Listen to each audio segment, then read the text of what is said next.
Navios da Força Militar norte-americana estão próximos à costa do Brasil e isso fez com que a Marinha do Brasil emitisse um alerta porque eles estão com medo de que possa estar havendo uma possível invasão do governo norte-americano, justamente como aconteceu ali na Venezuela. Isso é fato, está acontecendo, nós vamos mostrar isso aqui agora, pessoal.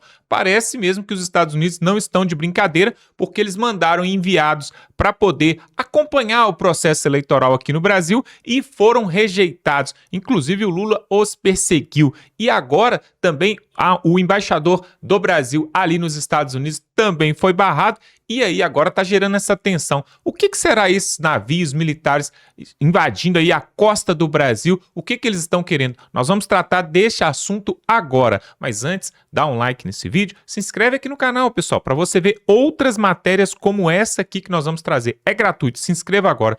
Veja aí, o pessoal da Rádio Auriverde vai esclarecer para nós sobre tudo isso. É possível mesmo os Estados Unidos vir aqui para capturar, de repente, ditadores que temos na nossa nação? Vamos ver essa matéria agora. O Comando de Operações Navais da Marinha do Brasil emitiu um alerta de vigilância máxima.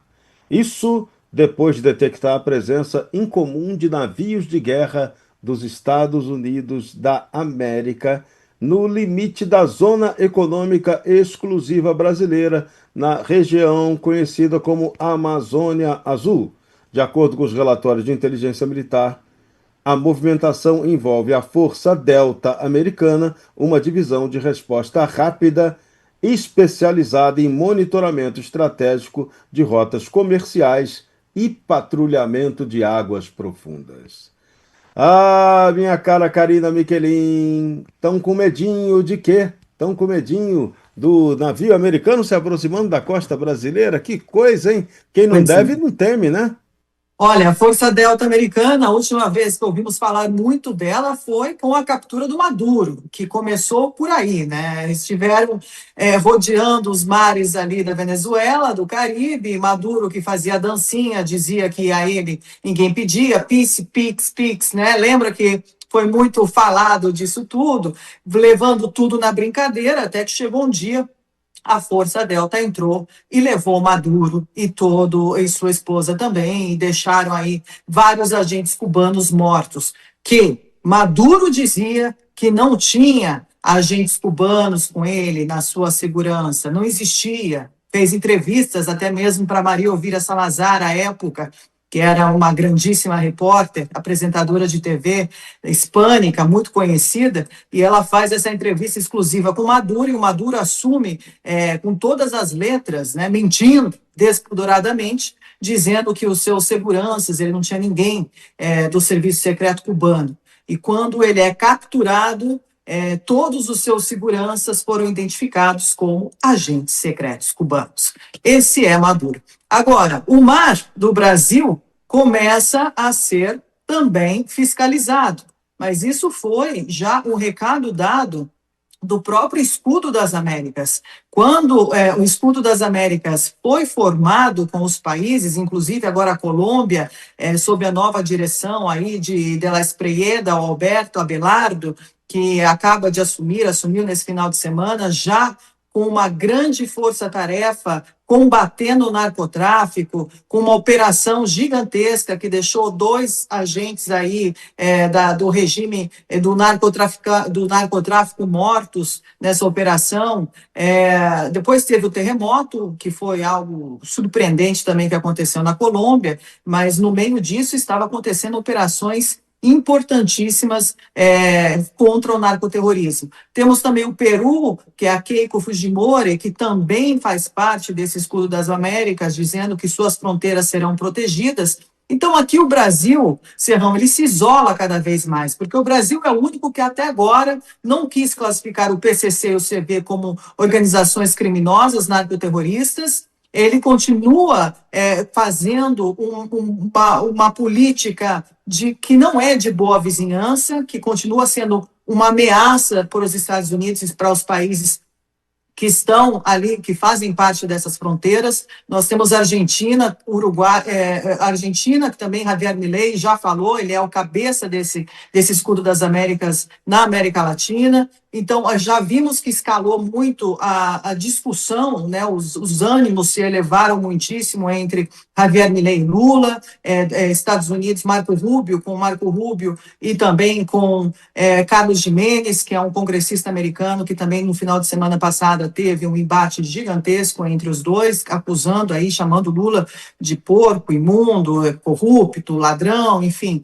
Tivemos um embate muito tenso entre esses dois países. Então, não me surpreende que o Brasil esteja sendo circundado com essas embarcações, com esse tipo de vigilância necessária que é contra o narcotráfico. E o Brasil continua protegendo isso. Tanto é que já teve ali nos bastidores rumores que o Lula está perguntando, mas é possível que eles venham me buscar?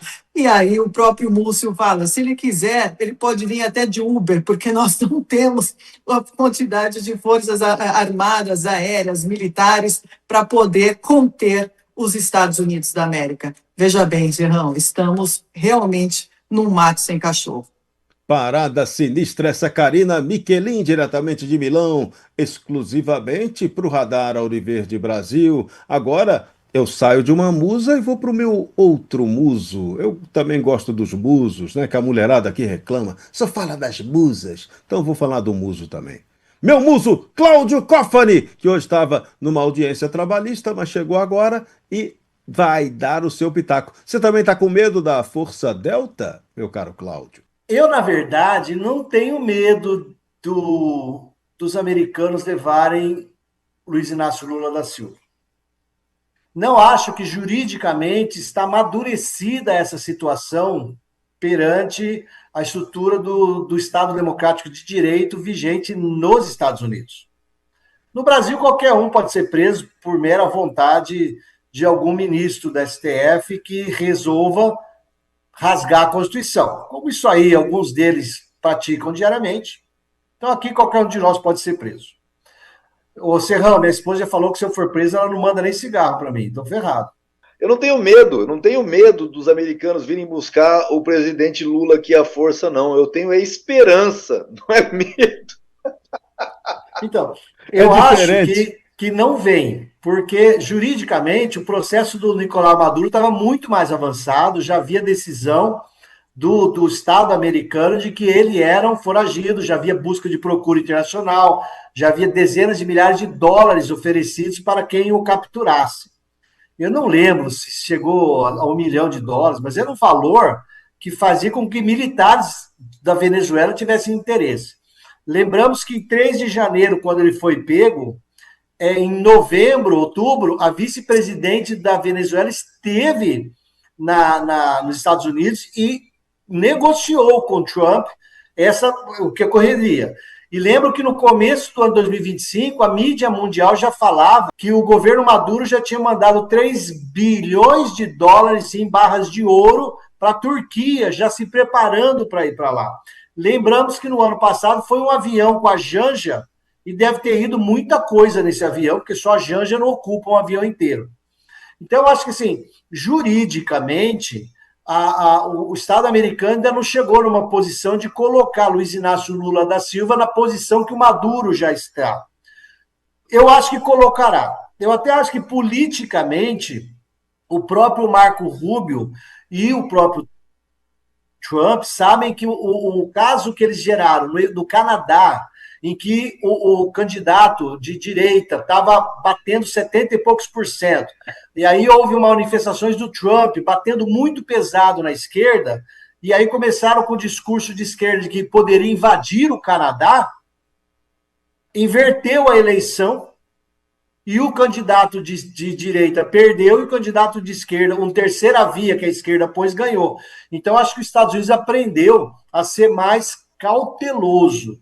Eu diria que tem que expor a situação do Luiz Inácio Lula da Silva. Eu acho que o que está sendo exposto pelo Carvajal, pelo Maduro, por outros lá nos Estados Unidos, vão colocar o Lula no mesmo lugar. O Foro de São Paulo, na minha opinião, é uma organização criminosa internacional, terrorista e narcotraficante. E o Lula é parte da liderança disso daí. Então, eu acho que na hora em que a gente cumprir a nossa missão, não apenas de votar, de ir votar, nós temos que votar, não apenas de votar contra o Lula, que já tem 55% de rejeição, mas também votar no nível tão grande que impeça que aqueles eleitores que faltam, mas conforme o Flávio Dino fala, faltam, mas as pessoas assinam por elas e votam por elas no final da eleição. Essas pessoas que são fantasmas, que votam, não estão na urna eletrônica. Eles estão na fraude eleitoral que acontece com mesários. No dia da eleição do segundo turno, o Pittoli levantava muito isso. A gente no estúdio lá, Pittoli falava, Cláudio, me explica uma coisa. Fechou tudo às 17 horas. São 19 horas. São Paulo já consolidou o resultado com mais ou menos 20 e tantos milhões de votos. Por que Alagoas não fecha? Alagoas fechou a eleição às 10 da noite, com 2 milhões de eleitores. A urna eletrônica lá é movida ao que é fusível? Não, não é. Eu tenho absoluta confiança de que votam quem não está lá. E repito o que eu vivenciei. Eu, ano passado, ano retrasado, fui na Bahia, num evento lá, e no táxi, no táxi, na verdade, o motorista trabalhava com o Tribunal de Justiça lá da Bahia, e eu conversando com ele, ele falou, ô doutor, ganhei muito dinheiro na eleição. Eu falei, é verdade, como é que foi? A gente aluga os títulos. Como? Aluga o título, doutor. Na minha família, eu aluguei uns 15 títulos, pagaram mais ou menos uns 3 mil reais. Então, eu pego os títulos da minha família, dou para os caras pagam uma parte, depois da eleição eles me dão o resto e pagam o resto. O que ele disse para mim? Sem nenhuma maldade ali do óbvio. De que um monte de gente dá o título, e aquele título que o Gilmar Mendes falou, não precisa levar o título, não precisa levar documento, você vai lá e diz que é. Só falta falar, cara, fala assim, la garantia sou eu. Então, isso, para mim, é a pior fraude que existe na eleição. Não é a urna eletrônica o meu maior medo. Meu maior medo é a grande fraude que o Flávio Dino disse que acontece e nunca foi enfrentada. Por quê? Se membro do Ministério Público não tem coragem de processar político bandido lá no Nordeste, você acha que o mesário vai ter coragem de peitar alguém? Então, eu acho que a gente tem que ir, ganhar a eleição agora no primeiro turno. Depois que a gente ganhar a eleição, eu acho que vai começar a aparecer muito mais coisa do Lula, a tal ponto que depois que o Lula deixar de ser presidente, aí eu estou igualzinho o Rodrigo. Tenho uma absoluta esperança de que o Lula será exposto no que ele fez, na trajetória dele, serão expostos os crimes que ele praticou e ele será julgado, condenado no Tribunal Internacional, no Tribunal Americano, e quando os Estados Unidos quiserem, o Lula cumpre prisão. Porque ele não tem passado para poder ter um final de vida na paz e na oração. Ele não tem. E agora nós temos outra matéria muito importante, porque preste atenção, um portal de notícias, um jornalista renomado, porém de esquerda, acaba de fazer uma matéria fazendo um alerta muito importante. Olha só, ele mostra que mesmo o Lula estando à frente em algumas pesquisas, o Lula pode perder para Flávio Bolsonaro e ele vai mostrar por quê. Pessoal, vai muito além de pesquisa. Se você acredita em pesquisa, eu tenho que te dizer que as pesquisas não estão corretas e você vai ver agora porque Flávio Bolsonaro tem grandes chances de levar. Parece mesmo que o Lula não vai ganhar essa. O Ancapso vai trazer para nós ali o Peter do Ancapso. Você até precisa se inscrever no canal Ancapso, que é sensacional. Veja aí, ele trouxe essa matéria para nós. Nós vamos mostrar. Se inscreve aqui no nosso canal também para ver outras matérias como essa. Vamos aí e voltamos em seguida. Olha só, o Diário de São Paulo faz uma pergunta aqui que pode parecer uma besteira para a gente. Eu falo para vocês, o Lula vai perder a eleição com certeza, né? Mas para muita gente, a gente sabe que tem um grupo grande de pessoas, até entre os bolsonaristas, que acha que apesar de tudo Lula vai ganhar a eleição, né? Então eles trazem algumas informações aqui que, bom, é bem embasadas. Ficou bem legal esse artigo deles aqui Não tem aqui o nome do colunista, tem sim, Reinaldo Polito. Reinaldo Polito fez um artigo muito bacana falando aqui, ó, Lula pode perder a eleição mesmo estando bem nas pesquisas, né? Como eu falei para vocês, eu acho que tem muita gente com um pessimismo do lado bolsonarista. Não é bem pelas pesquisas, não. É mais pela ideia de que o STF vai fazer alguma coisa na última hora, vai mexer nos números, vai fazer alguma coisa ali. E não, gente, não tem essa não. Se a gente ganhar, a gente ganha, a gente leva. Eles não têm como fazer isso. Vamos entender aqui os motivos pelos quais o Lula, mesmo estando bem nas pesquisas, pode acabar muito mal nessa eleição. Eu diria que vai acabar muito mal nessa eleição. Eu sou Peter Turguniev, esse é o canal Ancapsu. Lula pode perder a eleição mesmo estando bem nas pesquisas? Isso daqui é um vídeo para o pessoal da turma do meio, o pessoal que, né, até não gosta do Lula, gosta do Flávio, mas que acha que o Lula vai ganhar de qualquer jeito, então tá meio desanimado e coisa e tal. Eu falo para vocês, eu acho que não, o Flávio vai ganhar essa eleição, tem tudo para ganhar. A distância dele para o Lula é muito menor do que era no caso do Bolsonaro. O Bolsonaro surpreendeu na eleição, teve muito mais voto do que o Lula na época, ainda acabou perdendo a eleição, mas teve mais voto do que estava indicado lá nas pesquisas eleitorais. O Flávio, se tiver essa vantagem também, ultrapassa o Lula com muita facilidade, né? E tem que lembrar também que do lado de lá também há um certo cansaço dessa história. Mas vamos lá, olha só, o que diz o cara aqui, o senhor Reinaldo? Lula entrou para valer na tentativa de reeleição. É lógico que entraria, todo mundo sabe que ele já está nessa há muito tempo, né? Falta pouco tempo para as eleições e qualquer deslize pode ser fatal. As pesquisas não são confortáveis para ele. Mesmo com a máquina na mão e as oscilações próprias de cada levantamento, sua disputa com Flávio Bolsonaro está apertada. A Nexus BTG, por exemplo, mostrou Lula com 46 e Flávio com 45, ou seja, quase empate numérico. Isso nos eleitores de forma geral, todo mundo que foi entrevistado, porque como eu mostrei para vocês, nessa pesquisa da Nexus BTG, ela faz a pergunta para quem já votou nas duas últimas eleições, ou seja, quem é a pessoa que vota mesmo, que vai votar de verdade. Não é aquele pessoal que vai votar, eu votaria no Lula, mas eu não vou votar de verdade, não tenho interesse em votar e coisa e tal. Se considerar só o pessoal que vai votar mesmo em toda eleição, o Flávio está na frente do Lula, 46 a 45 também, né? Embora não perca tantos pontos de intenção de voto, parece haver um teto difícil de ser ultrapassado. Isso é verdade. O Lula tem um teto ali em 46% que não passa disso de jeito nenhum. Possui um eleitorado cativo, que dá a impressão de querer votar nele, seja qual for a circunstância. A história política mostra, entretanto, que nenhum político deve se acomodar. Há ventos invisíveis que mudam de direção de uma hora para outra. Então, dá para entender que o senhor Reinaldo Polito aqui é um petista. Ele quer que o Lula ganhe. Mas ele está dizendo, mas não está ganhando essa coisa não, né? Ele tem a vantagem de ser o candidato mais conhecido, está na política há décadas, com 3 mandatos nas costas e teve a oportunidade de aparecer na imprensa praticamente todos os dias. Mas aí que tá. Isso é uma coisa positiva para o pessoal que não tá muito interessado em política. Para quem está interessado em política, isso só mostra que ele falhou, né? Porque só fez merda no Brasil. A fotografia atual do Brasil não é das melhores para o presidente. O PIB cresceu pouco, abaixo do esperado. Para o eleitor, porém, contam também o preço no supermercado, os juros, o dinheiro que sobra no fim do mês.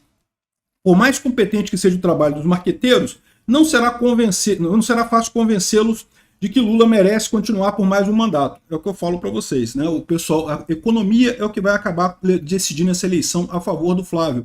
Porque a economia está uma merda. Mas os números do Portman estão uma maravilha. Os números do Portman são lá, mas o eleitor vai no supermercado e vê o problema, vê o que está faltando, vê o custo que tem, né? Escândalos entram na campanha. Escândalos, eu não diria que é uma coisa tão importante assim, mas sim afetam, né? Uma deles alcançou o Lulinha, depois tem o caso lá do Banco Master e não sei o que lá. Isso é uma coisa preocupante, porque o Lula, como eu falo para vocês, a população sabe, corrupção é uma coisa que acontece com o governo. Por mais que o Lula tente jogar isso para o Flávio, já ficou claro que a estratégia do Lula é essa, né? Viu recentemente com aquela foto lá do Willer Tomás, eles estão tentando encaminhar a coisa para parecer que tem coisa do Flávio também. Que no mínimo diz assim, não, os dois lados estão envolvidos, né? No caso do INSS, né? Ou seja, a tentativa toda da Polícia Federal do Lula é tentar dizer que os dois lados são igualmente corruptos, mas a população sabe.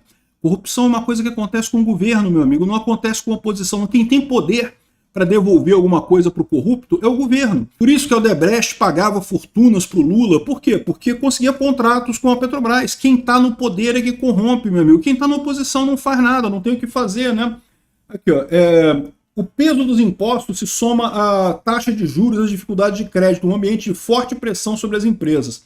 Há quem destaque a queda de alguns indicadores, como o indicador de desemprego. Mas essa leitura fica incompleta quando não se considera o avanço das recuperações extrajudiciais, expedientes cada vez mais usados pelas empresas, né? Ou seja, as empresas estão mal, as pessoas estão ganhando pouco, os preços no supermercado estão subindo, a economia está cada vez pior. Então, ou seja, o que ele coloca aqui é isso, que embora o Lula esteja aparecendo na frente nas pesquisas, a coisa está complicada para o Lula. Eu concordo com ele, tá? Isso aqui é o argumento para o pessoal que está no meio do caminho ali. De fato, o Lula tem muito pouca chance de ganhar essa eleição. Por quê? Aqui, ó, Lula vem de um governo eleitor e o Duriga outro a Faria Lima. O Duriga está dizendo que vai ter ajuste fiscal e coisa e tal, mas a gente já viu esse filme. Não vai ter nada. O Lula adora gastar, o Lula acha que gastando ele melhora a situação do Brasil, ele acha que assim está desenvolvendo o país e não está porra nenhuma, ele está prejudicando todo mundo, porque 100% dos gastos governamentais são ineficientes. Eu já expliquei para vocês. Se tivesse alguma coisa que o governo investisse que fosse positiva para a sociedade, algum empresário já tinha feito, porque é lógico, dá dinheiro. Uma maneira fácil de você ter lucro, ganhar dinheiro, é você atender uma necessidade da sociedade. Então, se há uma obra, uma ponte, qualquer coisa que seja, que atenda a uma necessidade da população, um empresário já teria feito isso, botado um pedágio ali, ganhado dinheiro com isso e pronto, resolvido o problema. 100% do dinheiro que o governo gasta é desperdício, é dinheiro mal investido. É, por definição, dinheiro que não deveria ser investido naquilo, né? Mas é pior, o Duriga vende para Faria Lima uma coisa e o governo Lula vende para o eleitor outra coisa.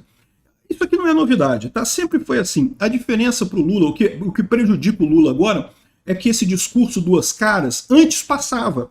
Por quê? Porque a imprensa conseguiu ocultar, falava coisa para a população e a Faria Lima não falava nada, que a Faria Lima já tinha os interlocutores lá e coisa e tal. Então, ou seja, antigamente o Lula conseguia vender essa coisa, o Lula sempre fez isso. Falar uma coisa para o grupo A, outra coisa para o grupo B, falava uma coisa para os patrões, outra coisa para os sindicalistas, uma coisa para cá, uma coisa para lá. E antes isso passava, como eu falei, antigamente ele conseguia se livrar disso, né? Continuar vendendo essas ilusões aí desacopladas. Hoje em dia não consegue mais, a informação descentralizada e distribuída expõe essa hipocrisia do Lula, né? Aqui, ó, a Cruzoé traz uma reportagem também que explica muito por que eu acho que o Lula vai ser derrotado. É o voto do cansaço, né?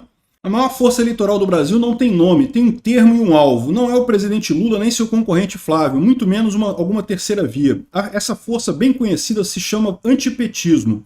Está de volta e mais forte que nunca. É o cansaço de um modelo político bem conhecido pelos brasileiros. O antipetismo pode trocar de adversário de época e até de intensidade. Pode passar meses desorganizado, dividido e aparentemente adormecido. Mas não desaparece. E é o que eu falo para vocês. Esse é o ponto que me faz ter certeza que o Flávio vai ganhar essa eleição. Você vê muita gente deixando de votar no Flávio, criticando o Flávio, coisa e tal, mas vai chegar o segundo turno, vai ser Flávio e Lula. E Flávio e Lula, meu amigo, o Lula ninguém aguenta mais. O Flávio tem uma coisa nova, o Flávio é novidade. Muita gente tem essa ideia de que o Flávio é a mesma coisa que o Bolsonaro. Não, o Flávio não é a mesma coisa que o Bolsonaro. O Flávio é uma outra pessoa, é filho do Bolsonaro, é verdade. Tem muitas das pautas do pai, mas não é a mesma coisa que o pai. E isso é uma novidade. A gente pode ter uma pessoa que nunca foi presidente do Brasil como presidente do Brasil de novo agora. É uma coisa positiva isso. Isso vai de encontro ao que querem muita gente no Brasil. Embora vendam o Flávio Bolsonaro como a família Bolsonaro, não sei o que lá, ligado ao Bolsonaro, não sei o que lá, mas a verdade é que o Flávio Bolsonaro é uma pessoa. É ele que está disputando a presidência do Brasil. Vai chegar no segundo turno, ele vai estar com a faca e o queijo na mão. O Lula não passa de 46%. Precisa de mais de 50% para ganhar. O Flávio tem tudo para ganhar, né? Aqui, ó. E outra coisa, a grande expectativa do Lula era conseguir convencer parte dos antipetistas, dos bolsonaristas, com a questão da soberania, né? Da coisa da pátria, não sei o que lá, soberania. Brigou com Trump, brigou com a União Europeia, brigou com a Argentina, brigou com todo mundo.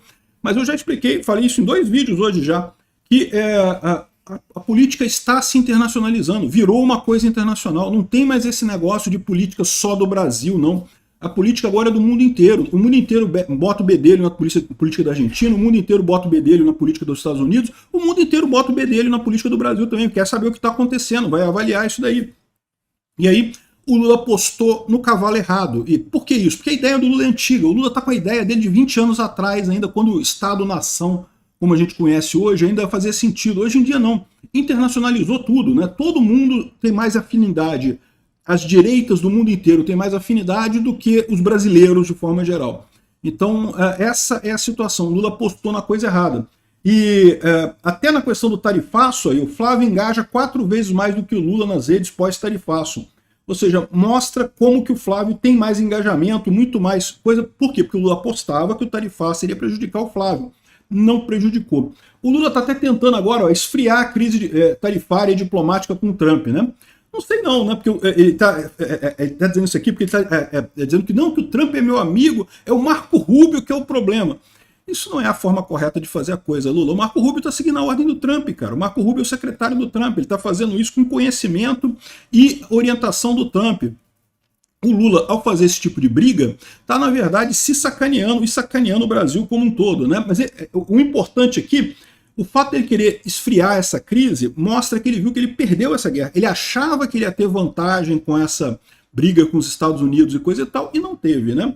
Então, é o que eu falo para vocês, o Lula está enrascado. Sim, o Lula vai perder essa eleição. Tá aí, realmente, muita coisa vai acontecer até o dia da eleição. Muitos falam em interferência dos Estados Unidos, outros falam em interferência de ministros do próprio Supremo e outros falam que a própria mídia, até a grande mídia, poderia influenciar a favor do Lula. O que você acha? E o mercado econômico, o mercado financeiro do Brasil, os poderosos, os banqueiros, os 5 bancos que controlam o país, o que eles querem? Eles querem que Lula continue quebrando o Brasil, aumentando taxa de juros, ou eles querem que um capitalista como Flávio Bolsonaro entre no poder, que aí vai acelerar a economia, inclusive vai até ajudar a privatização de várias empresas, ou seja, vai abrir o capital de empresas grandes aqui do Brasil. O que você acha disso? Será que essa nata aí do sistema quer mesmo que o Lula continue ou não? Inclusive, tem uma teoria aí da conspiração, não sei se você acredita nessas coisas, a revista Economist, The Economist, deste ano, que trouxe várias previsões ali na sua capa, inclusive falando sobre a final da Copa do Mundo, e eles acertaram na mosca quem seria ali os finalistas e quem seria até mesmo campeão. E essa revista, essa capa dessa revista, traz no centro dela 3 personagens na política no mês de outubro, justamente no mês de outubro, e mostra ali o Lula ao lado do Xi Jinping e do Putin, e do outro lado mostra o Donald Trump, ou seja, seria uma guerra ali entre a direita e a esquerda em outubro, no mês de outubro, nessa capa da revista The Economist.